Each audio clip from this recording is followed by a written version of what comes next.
Okay, so why I'm right. Number five. Why I'm right, number five. You know what? What did I, that 20-hour segue, I didn't think that last one was going to be, I had to talk about that story. Well, I take breaks because you're reading this, and then sometimes it's good just to reflect. And everything's an intuitive process. So that 20-hour, not 20-minute story I started that last, was it 10 minutes? But whatever, that's the 10 minutes I need for this.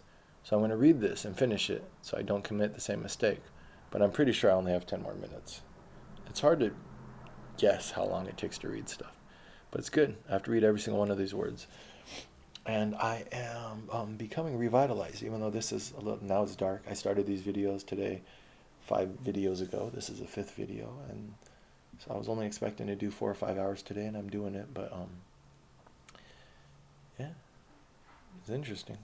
It's very interesting. My folks are bringing home some bean and cheese burritos for me from Cuca's. Cuca's is a very good Mexican burrito place here in Southern California. You know what I like about, I'll give a little aside about my folks, is we're very good to each other. And we argue and we fight and we argue about Christianity and blah, blah, blah, and stupid stuff. But they know I love them and I know they love me. And we're very, and I'm glad that I'm here working out of their house so that way they're the first ones to receive the benefit of my hard work because they deserve it. And when I'm at here working on these things all day, and after this, in the morning I read, and in the evenings I write, and from noon to 5 I try to do these videos because they're out of the house at their agency, their insurance agency. Um, yeah, they support me, and that's a very nice thing to have. If I had to point to one thing, one reason why I am the person I am, is through the support of my folks. That we argue and we fight, but they are a very good example of unconditional love. So I guess that's where you model after your family unit first, and then there's some things that I had to go outside that family unit to learn how to model. Fuck if they helped me to deal with women. I had to figure that out for myself. They retarded me in a lot of ways, but whatever. Those are their blind spots. Um, my father just said recently, I forgot, like he had really bad acne. I had okay acne, not the worst, not the best, just normal. A little bit of pock marks on my face, but it's just character. As you get older, it's like whatever. I don't want to have a baby face anyways. Like I had a choice, right? Like I don't want to have no hair anyways. Like I had a choice. You rock what you have. It is what it is. I could grow a great beard, so that's something I have. I have other aspects of my physical body which are pretty nice, but the my dad was like, yeah, he left high school early and went to college, community college, and then Cal State San Diego. But because he had really bad acne and he didn't want to take his pictures, his senior pictures, it was so bad he had to go to the doctors and get them lanced open. So all that Accutane and all that modern acne stuff, like back in the day, like stuff was rough if you had a really bad face. I remember there was this pizza face guy in like eighth grade. People were like pizza face, blah blah blah. And I remember walking up to him with my friends just to check him out, and he was like kind of like embarrassed and looking around. But everyone would come out and hear about him and come up and want to check out how bad his acne is. He was our elephant man at school. And I thought even back then I was like, well, fuck, dude, if I get bad acne, I'm gonna feel really shitty for this. And sure enough, I can get really bad acne, but I had a problem with pimples. That was part of the self-esteem issue. It wasn't so bad I didn't go to school. I was enough to like, you could see the pictures. I think I had wrestling pictures. You always think it's worse than it is, but you pick out your face, you shouldn't pick out your face. The people who learn not to pick out their face and just let it rock, it eventually, you'll get either like good soaps or you'll stop. It'll go away. It gets better. You might, I mean, do I have a pimple on my forehead? I think so. I think I felt one. But whatever. All the things that you're insecure about, once you experience the good love of another person, you realize that superficial shit does not affect your ability to love another human being. And once you live a little bit and you have a little bit of life experience, and other people have a little bit of life experience, the insecurities go away. And if they haven't, by the time you're like, I guess, I don't know, for me it was mid 20s or later, it's like then fucking those aren't your people. But there's people out there who are loving and kind, and you don't have to be cold in order to be happy in this world or to have comfort or to have love. Or I guess that's like my morality. It's like be good to people, but not mindlessly good, but like, yeah, that's why I say the strong can afford to be kind. I phrase it in strength, and heroic ideas of masculinity, which can be salvaged. It doesn't have to, you don't have to motivate through antagonism. Let's motivate through inspiration. And I don't know much about the female, well, I'm learning about the female story through my partners and through the females in my life, which I love, but I'm living the life of normal, I wouldn't say normal, but like a male. And so that's my lens. I'm peeking through the fence at the rest of humanity. It's interesting. And I try to phrase a lot of stuff through these initial lenses. I'm a human being, but yeah, I would say my construction of the world very much is based off of my construction of my sexual identity, I guess. Which is why I've included a lot of that talk into this political stuff. Keep your blind spots in front of you. And yeah, that's a possible way I could get tripped up. What's another possible way? The drug use, I guess. But then certain drugs, I think I know myself enough now to know what to get involved with, what not to get involved with. Like I try to tell my folks when they get on my case about that, when I tell them about mushrooms, this and that, and they're like, "Oh, my son's a drug addict." I'm like, "Yo, like, do you see me every day working and on my grind and going to the gym? Do you see me, like, I don't need it. I love smoking weed. I would love to start my day with a joint, but I don't deserve it in your house. I'm on my poverty path. I don't deserve weed right now. So like this, I'm working more, and but this isn't good. This is working so much and being so intellectual in your brain. You need a balance. So there's going to be a time very soon when I go back to relaxing and smoking weed. We're going to crank out some really good works, and then we're going to have a plan for 2019 and 2020, and then I'll probably take a little bit of a break. And sure as fuck, I'm going to be fucking looking for some company and some good herb. But all right, that's 7-minute intro. For now, we have to finish these videos. The emergence of, I was doing the rest of these without my glasses. Give my eyes a rest. The emergence of American right-wing populism can be studied in a half-dozen newspapers and magazine articles. The immediately striking thing about all these articles is their generally party-based divisive analysis, their complete lack at all times of a social contextualization of the source of the Tea Party's attraction. There is little in them except the superficial description of voters who, beyond policy opinions, actually suspect that their very welfare is of little concern to the politicians in positions of power. In other words, they are questioning the humanity of the American democratic system. Another glossed over characteristic is the mental flexibility of people who live in a society of diversity and have little interest with ideological purity. Many Tea Partiers of the right will openly wonder, what are we doing in Iraq? Even admitting that the invasion was a manipulation of the public trust, before promptly transitioning to a necessity to support the troops now that they're there. It is broadly thought, not precisely true, that the conservatives who were mostly pro-war during the invasion are mostly skeptical now. And underlying this is the really important fact that about so many of American political independents, their pessimism for any major government initiative, domestic or foreign. As a political organization, at any rate, the official Tea Partiers are corporatized. They take a majority of their funding from wealthy elites, and their policy suggestions mirror institutional think tanks. In general, in the general desert of nationwide activism, they form a sort of oasis of corporate irrigated libertarian thought. America is perhaps the most advanced and ostensibly democratic country in the logistics of manufactured political thought. From its intellectual mining to its final mass consumption. In right-wing populism, it is always felt that there is something slightly disgraceful in being an intellectual, and that it is the duty to smirk at every higher educational reference, from ivory towers to political correctness. It is a strange fact, but it is unquestionably true that almost any American conservative would feel more ashamed of not crossing his heart during the Star-Spangled Banner than of not knowing the names of his elected officials. All through the recent decades, many right-wingers were chipping away at big government, trying to spread an outlook that was sometimes proudly ignorant, sometimes violently pro-American, but always anti-intellectual. It is questionable how much effect this had, but it certainly had some. If the American people have suffered for the past generation a real retardation of public political discussion, so that the corporate interests judged that they were malleable and that it was safe to finance a populist movement, the intellectual phobia from the right is partly responsible. And yet, as both the Glenn Burke and the Sarah Perlins cry out against the intellectual elite, they merely serve as spokesmen themselves for political opinions manufactured high above their mental rank. After all, before their political prominence, their respective claims to fame were morning shock jock and beauty pageant doll.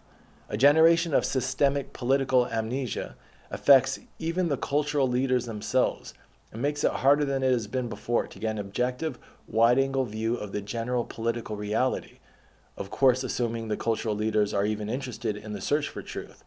Given the fragmentation of the social reformer, our societal conscience must have atrophied in any case. But the spread of a pride in political ignorance and the corporate co-opting of populist resentment hasten the process. It is clear that the special position of the American populace during the past couple years, as purely conservative creatures, merely anti-government, was a result of corporate class engineering. Actual activists could not organize them, and they had not got it in them to see that defense of one's country implies foreign and domestic enemies. Both the far left and Tea Partiers took for granted, as though it were a law of nature, the divorce between patriotism and intelligence. If you were a patriot, you watched Fox News and publicly thanked God you were not politically correct. If you were an intellectual, you sniggered at the period costumes and regarded the whole movement as inane. It is obvious that this artificial division of what are common complaints against a stifling American democracy cannot continue. The collegiate highbrow, with his tuitional compassion, is as self-defeating as a corporate populist. A mass movement cannot afford either of them. The dissatisfied of both left and the right will have to come together again. It is a fact that we are facing a systemic corruption, and a very peculiar kind of corruption, that may make this possible. So, and then the rest of this is him, Orwell. So how much more Orwell did I have to write? I was almost done. Oh my gosh. Wow. This actually, why did I give up on this? I think, and then I started a website, and then I did something else, and then I got burnt out, and then I was like, fuck it, I'm going to Puerto Rico. But I think I was more than halfway done. So let me just read some of Orwell just to give a sense that it is the same syntax. One of the most important developments in England during the past 20 years has been the upward and downward extension of the middle class. It has happened on such a scale as to make the old classification of society into capitalists, proletarians, and petite bourgeoisie, or bourgeois, small property owners, almost obsolete. England is a country in which property and financial powers are concentrated in very few hands. Few people in modern England own anything at all, except clothes, furniture, and possibly a house.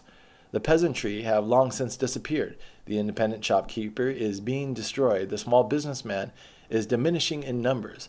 But at the same time, modern industry is so complicated that it cannot get along without great numbers of managers, salesmen, engineers, chemists, and technicians of all kinds, drawing fairly large salaries. And these in turn call into being a professional class of doctors, lawyers, teachers, artists, etc., etc. The tendency of advanced capitalism has therefore been to enlarge the middle class and not to wipe it out, as it has once seemed likely to do. See, so Orwell and the socialists and the people who subscribe to theory which was constructed 200 years before their time, I never fell into that trap. I was always like, you know what, I'm going to create my own opinion. So I took his writing, which world-renowned, he is a good writer. His work has stood the test of time. So he knew the mechanisms of writing. But I was like, I have something more important to say, Orwell, because I'm maybe smarter than you. Where does that arrogance come from? Well, I take my baby philosophy out into the world, and I test it against the world. And it was proven to be accurate. Then I came back with renowned confidence, took another guy out of the canon, and then replaced his words with mine. Not why I write, but instead why I'm right. What I was going to do, I probably should still do this. We'll see by the end of this project how I feel. I'll have a more unified sense of self. This is a healing year for Shaz. Audit my mind. I was gonna make a tattoo, pacifist, Pacifist.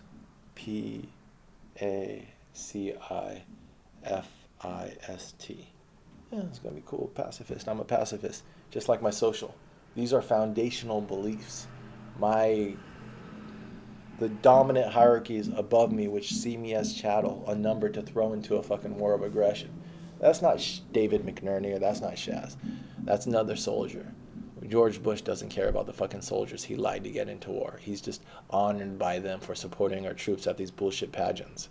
But no one, men of honor have a long memory. And there are many people out there. Well, what about the women of honor? What are their memories like? I don't know. Why doesn't one of them tell me? I try not to speak on what I don't know. And so I know my perspective through this pinhole, and my masculinity informs enough of that perspective that all I could speak on is for the male perspective of life. I know of women, and they inspire me, and I care very much about them. And when one is being mistreated, like my mom in my life, I tell my dad, you fucking be a good man to her. Don't forget the rules. You raised me to be a certain way. Now you have to be that same way. Just because you're old and you're fucking getting titillated by like the internet and other shit. No. There's a standard that we hold each other accountable to. That's men's group. That's men's health right there. Is that you don't let, if that's your family or that your friend, then we correct them harder than you correct the stranger. I don't know the stranger. You can be a dick to whoever you want if you're a stranger, but if you're in my house and in my tight circle and my family, he'd say the same for me.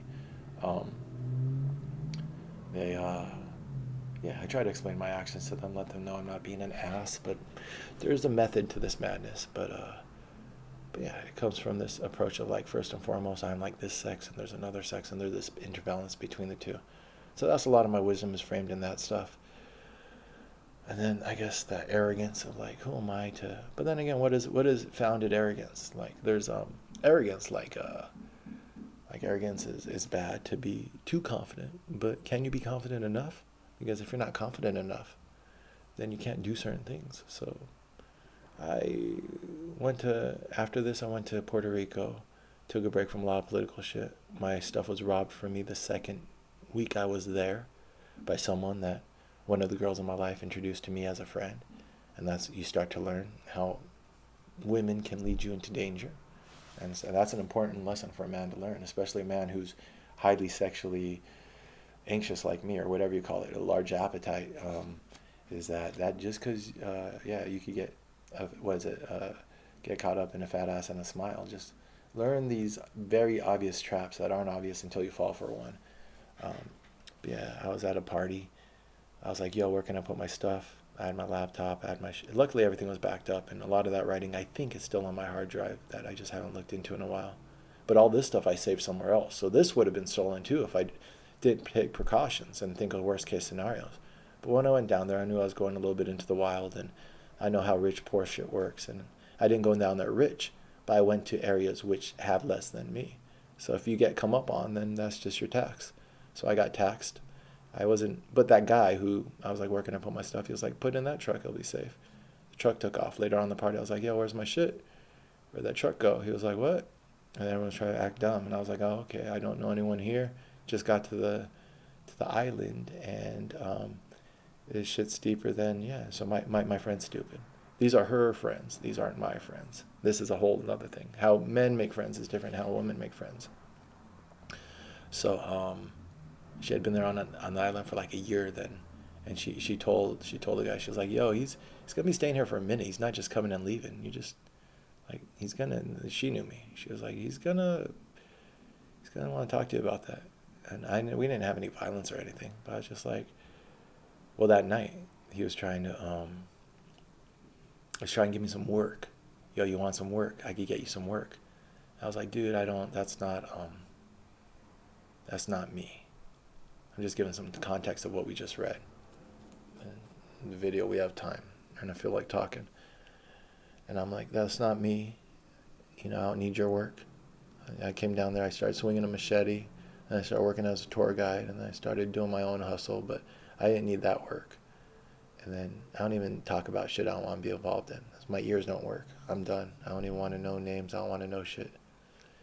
He's like, what? He tried to talk to me some more.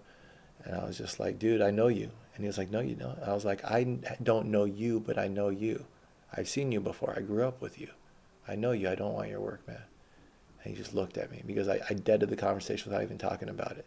I was just like, don't even fucking. Basically, I was trying to give him like I did.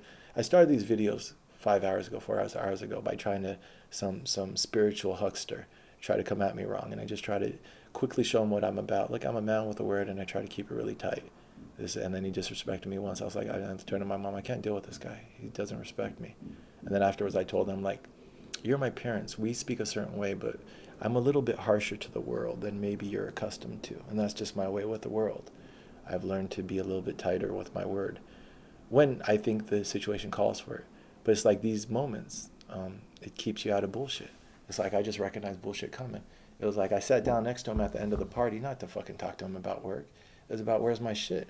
I might not have the ability to get it back, and I'm not gonna fight a local dude on his beach with his friends and everyone around him. I'm not. That's arrogant.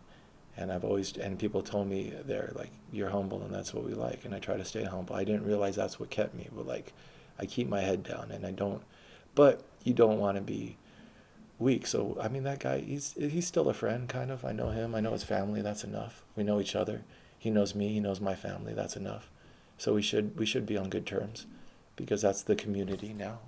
But I spent enough time there to now integrate. Maybe not. Maybe there's still conversations that are open, but then we were getting to know each other, and so I told him really quickly I'm not about that, and within a week he went to jail, and that was have been I if I that was just I mean who what do you even call that? Someone offers you work and within a week they're caught up. I put that into a rap. I was writing a poem recently about shit, and I was like, man, that's crazy.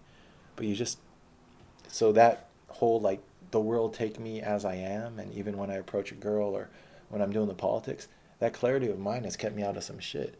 It might get me shit, and which I then have to learn from, and lumps on my head from a fucking baseball bat hanging around with anarchists and shit. But that clarity of thought and clarity of word, and just whatever it is, I'm still trying to figure out what the Tao, the Zen, the whatever, test my Zen or whatever the fuck is. Live in a certain way has shown me to have some benefit, and I recognize other people who live that way too. And it has to do, first of all, with having a word and trying to keep unity of thought, word, action. This is what I say, what I do, what I think. There's no bullshit. It's just straight up. And you meet someone else like that, and immediately you're good friends. And you meet someone else who has faults or has contradictions or this and that, and immediately we don't like those people. I recognize that in Barack Obama and these politicians. I recognize that in people I come across. I recognize that this morning in this huckster. Is, oh, we just prayed for you. Oh, but you helping your neighbor is you putting her above you. Oh, but I told you don't put yourself above me. But then I tell you my name and you say, oh no, that's not your name. Who the fuck are you to tell me what my name is? Oh, because you heard my mom calling me. She called me whatever the fuck she wants. That's my mom. Who the fuck do you think you are to me? We're strangers, but this assumed familiarity. That's not how the world works. It's not, at least not out there, not in the wild. No, there's a pattern to things, and they develop. And yeah, that dude, it was years. I would see him. I'd be like, "Where's my shit, man?" And it's still like a couple weeks later. No, before he got caught up, then a couple weeks later, he was. I saw him at a bar, and these girls were like the girls on the island, the little white girls. Oh, he's so great, blah blah blah. And he's a good singer. He's a very good singer, and he would sing Bob Marley, and everyone loved him, and the owner of the bar loved him too. Took him in like a son. Yeah, everyone knew him. He's a very charismatic guy. There's fucking a lot of talent, but and that's why too you don't fight everyone who goes against you because those are the people who might become your best friends. But right now we know each other. I wouldn't say even we're friends. But then I was like, everyone's being nice to him, and I was like, dude. So what is that? I haven't been in many fights, but like, I was like, where's my shit, man? And he was just like he was trying to shake my hand and this and that. And just like this pastor this morning, I was like, nah, dude, that's not, I can only be one way. I can only be straight up. If something's on my mind, I got to speak on it. So I was just like, everyone's being so nice to this guy at this bar. And I was high at the time, but I just immediately sobered up. I was like, yo, where's my shit? And he was like, what? And I was like, dude. And then everyone's like, oh, no, that's so-and-so, and he's nice. Like, no, this man robbed me. He told me to put my things somewhere. where they can be protected when we went to a party. And then that person took off. It's like, oh, I don't know where your shit went. No, dude, this was like a come up. And you know what? One of them gave me my license like 2, 3 years later. Said I found this in a house we just moved into. It was like, no, dude, like everyone knows each other. This is, you guys came up on someone you thought was passing through like a tourist. I ended up staying there. It might be a little awkward, whatever. It's my tax. I've had shit stolen from me before. It's like, I don't care about shit. I backed up all my shit. That writing could have been lost. But before I went there, I knew that you accept the worst case scenario. Is it okay if everything is taken from me? And pretty much everything was taken from me right when I got there. A camera and some other shit, like 600, 800 bucks worth of shit. Maybe 800 bucks. That was the laptop that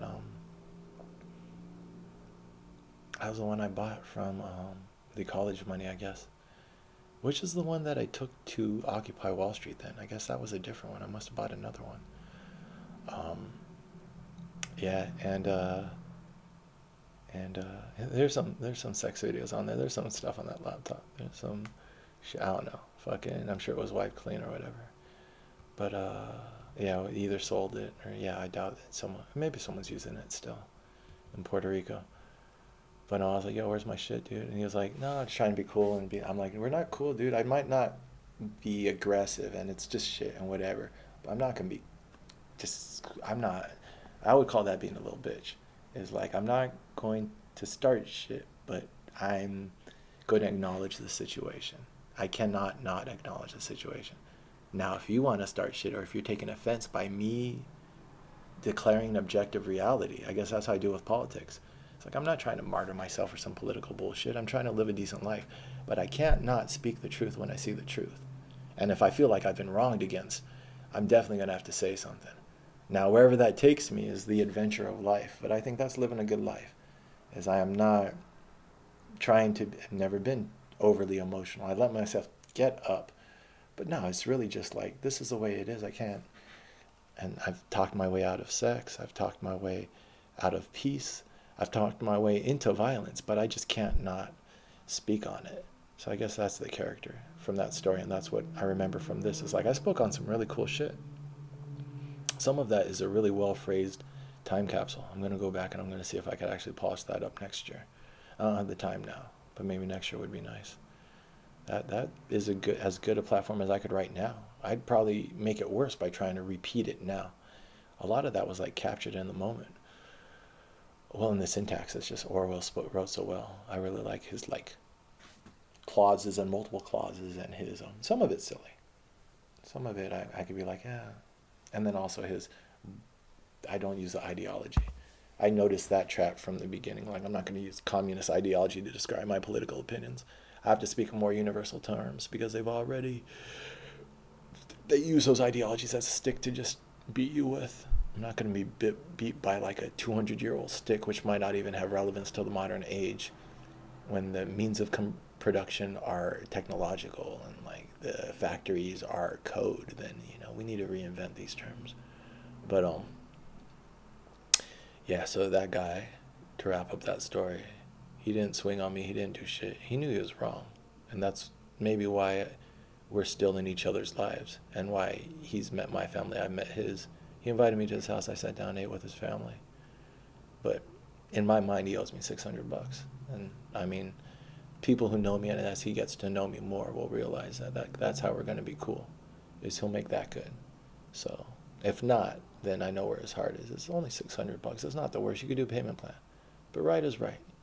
You jacked me when I first got there. That's cool. You came up on me. You thought it wouldn't be a big thing. But to me, it's a big thing. So that's where that open conversation is still open. My folks are the people who be like, you got to forgive people. I forgive people, but it's not. I made money in life. It's not that hard to make money. If you want to make this right, that's how you make it right. And certain things are open. Otherwise, I can't live with myself. And I hold myself to the same standard I hold other people. But so that night, I started that discussion.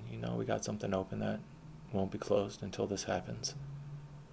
I just looked at him like, and then the owner of the bar, big guy, who's he's a big guy from Detroit. I need to check in on him. He's not doing too good with his health. People go down there to drink themselves to death. He told me once, he's like 6'2", it's over 6 foot, ex-military, and his boy was Marines maybe who watch the bar. So these two old meatheads, and he has a big old belly. He looks like the dude, but like who worked out a little bit, like the dude type body from The Big Lebowski, but with a little bit bigger belly, and then like you can tell he's done some shit. And I was hanging out there just drinking with him, talking with him, just soaking up that old man energy. And he was like, "Look, I grew up as a white boy on the wrong side of Detroit, so." And then he pulls out his teeth. He's like, "I got 4 teeth left, and you could come and get them if you want." And he put his fake teeth on the counter. That's how that guy gets down. He's just like, "Look, if," and I guess that's where maybe I started to pick up or synthesize how I view things too. It's just like you got your line, and then like if you cross it, you cross it, and then we're just committed to whatever we do. But that's what I guess he was checking my young male energy. He was talking to me, and we're drinking, and he just, that doesn't intimidate you. It doesn't not intimidate you. It lets you know where this guy's coming from. Look, I'm a white boy from the wrong side of Detroit, and I got 4 real teeth left. You can take him if you want. He puts his fake teeth down, and you look at his mouth, and his mouth has 4 teeth left in it. So most of his teeth have been knocked out through fighting, is what I gather, or through altercations. He's the owner and the bouncer, and so these guys are and his buddy, and they got robbed by gunpoint once. Um, was it just island stories? That yeah, he comes at me. So that guy was like, and he really liked this kid, and so I'm telling the kid, we're not cool, man. And so he sees it as like I'm new there and I'm trying to start a fight with this guy. So he gets in between me and him. He comes outside. We're outside smoking. Comes in between me and him, and he's big belly. He's like, look, I don't want any problems. Not in front of my bar. Look, he's a good guy. He's my friend. Trying to be like he's my friend. You fuck with him, you fuck with me. And I'm like, look, you're the dude, man. Just be chill. Yeah, I was high, so I was like saying, you're the dude. You're like the Big Lebowski, man. Be chill. This isn't between you. But like I had to like the same way he pulled his teeth out in front of me and said like, you can come and get him.